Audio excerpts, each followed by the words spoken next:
Hello and welcome to today's video. Today I'm reviewing a notebook. You know how passionate I am about paper and notebooks and good quality stuff for fountain pens.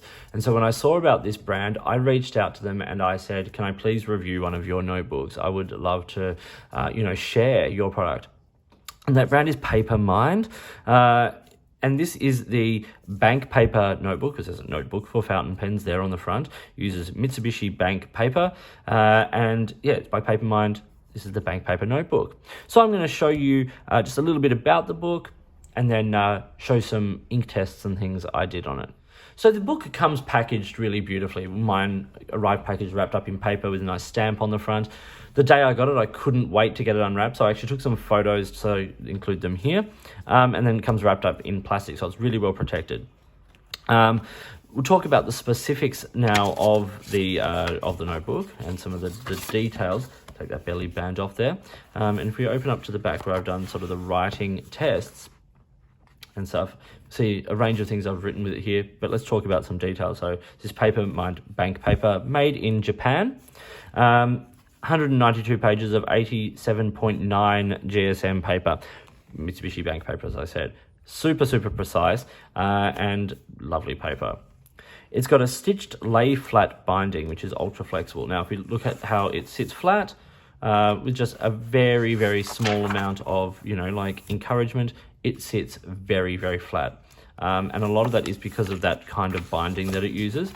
If we look at it there, it's got this you've got these lovely sort of paper cloth covers, and then this sort of glued binding, which reminds me a lot of, which I have right here, Midori.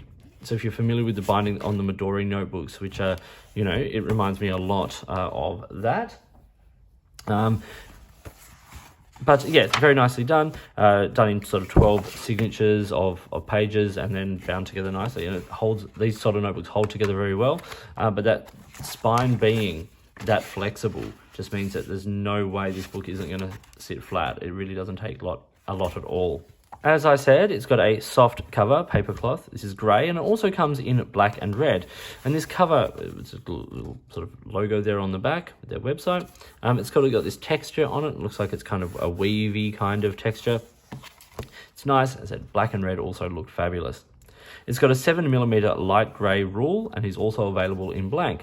Now, if we look at the rule here, you see it is very light, and I appreciate that. I also appreciate it's 7mm. I think 7mm is kind of like between 6 and 7 for me is that happy zone of enough lines on the page, particularly in a book this size, like A5. If it's bigger, you can have a slightly wider line rule. But in a book this size, just to make sure you still actually get enough writing on the page, I think this is really great. The line rule also doesn't go all the way to the edge of the page, which I really think is a very attractive element of the very simple design of this notebook. Its simplicity is important in this. But also, let's have a quick look at the paper color. Now, I had Midori, which I love, but is a sort of an off-white. It's much more cream. And the Mitsubishi bank paper here isn't super white. If we look at it alongside Rhodia here, this is standard blank Rhodia, you can see that it's a little off-white, but it's nowhere near like the ivory cream of Midori.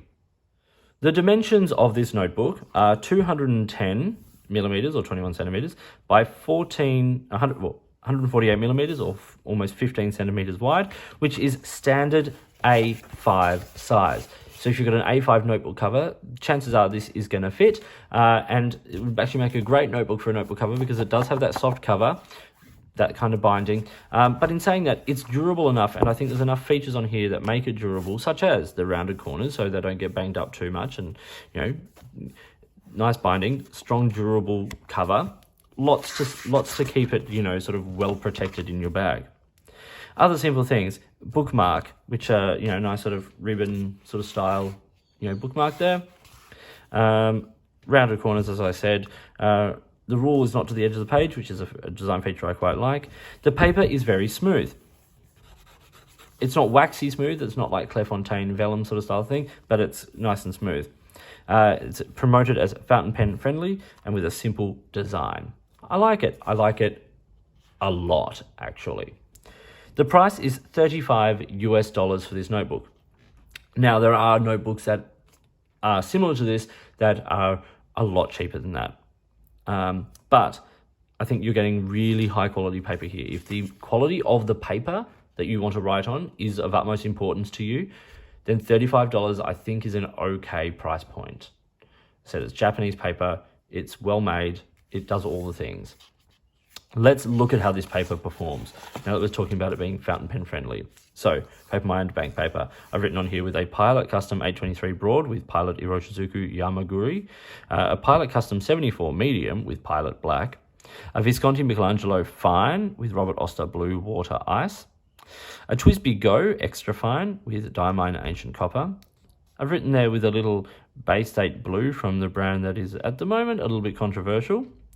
Retro 51 rollerball, a Pilot G2 gel pen, a ball pen, a ballpoint pen, a little bit of highlighter, a Tombow Mono 2B pencil, which I've gone to erase. Now, it doesn't erase super well. There are papers that erase better than this, but it does okay. And then a Sharpie Ultra Fine marker. A couple of other little things I've done is I put down a swab here of, this is Diamine, the Colt Pens exclusive Michael ink, and just to see, and it does sheen, so this paper does pick up sheen.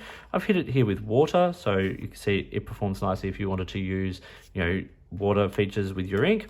And then I've done a simple ink test. So this is with Diamine Ancient Copper in TWSBI Go Broad, and it at 30 seconds, it's still a little bit wet, and so this is actually probably dries slightly quicker than things like Tomoe River. Just to put it into context, that same ink and pen on Tomoe River at 30 seconds was still a little wetter than this.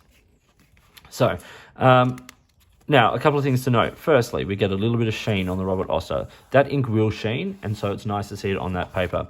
Secondly, we see a little bit of feathering here on Bay State Blue, but nothing else. Everything performs really nicely. It all holds tight. It all looks very good. This paper is performing very, very nicely. But what's very impressive is the reverse. Now, we do get show through. There is ghosting. Japanese paper does, generally speaking, and this is generally speaking, does have show through. It's hard to find paper that, isn't 160 GSM, for instance, or 100, even 100, 120, that doesn't have show through. But what we do not get is much actually coming through. Like, nothing is feathering there, nothing is bleeding. Even the Sharpie barely comes through, and that's kind of impressive. The water there doesn't come through. The swab doesn't come through. That's kind of amazing. You could easily use, if that amount of ghosting isn't a problem for you, you could easily use both sides of this page without having to worry. This is wonderful, wonderful paper. It's a nice shade of white. It performs well. It's, you've got a fair bit of it here, 192 pages. It's really good. I'm really super impressed. I love the design of this notebook. It is simple, it is elegant, it does everything you want it to do. As I said, it would be wonderful in a notebook cover, but it's great on its own. Couple of things, like, yes, at this point you'd want to consider like an elastic band around the book or a little pocket in the back, things like that. But they have really gone, Papermind here in putting this book together, have really gone for simple function over form. They wanted paper that performs really, really well. They sourced out so many different sorts of paper and chose this paper, and there is a reason why, and it shows. They've made a very simple, elegant notebook with just super high quality paper. And to someone who really values the quality of the paper they're writing on, particularly like with wet fountain pens and things like that, something to keep in mind. So please go and check out Papermind. Check out their Instagram, things like that. I'll link to the website below. They've got a couple of other kinds of paper as well that they use in their notebooks. But if this is how this performs, I am super, super impressed and super happy, and will enjoy using this notebook and realistically, probably more as well from them. So thank you for watching. I hope you found this video interesting and useful. If you did, give it a thumbs up and subscribe to the channel. Hit the notifications button if you want to stay up to date with the videos that I produce, and please feel free to get in touch using any of the platforms listed below. You can find me on Instagram or Twitter, or you can comment on my videos here or drop me an email. Now, if you've got ways you'd like to support the channel, or if there is, by sponsoring a review or providing an item for a review, I would love to hear from you. A massive, massive thank you to Papermind for sending this notebook out for review.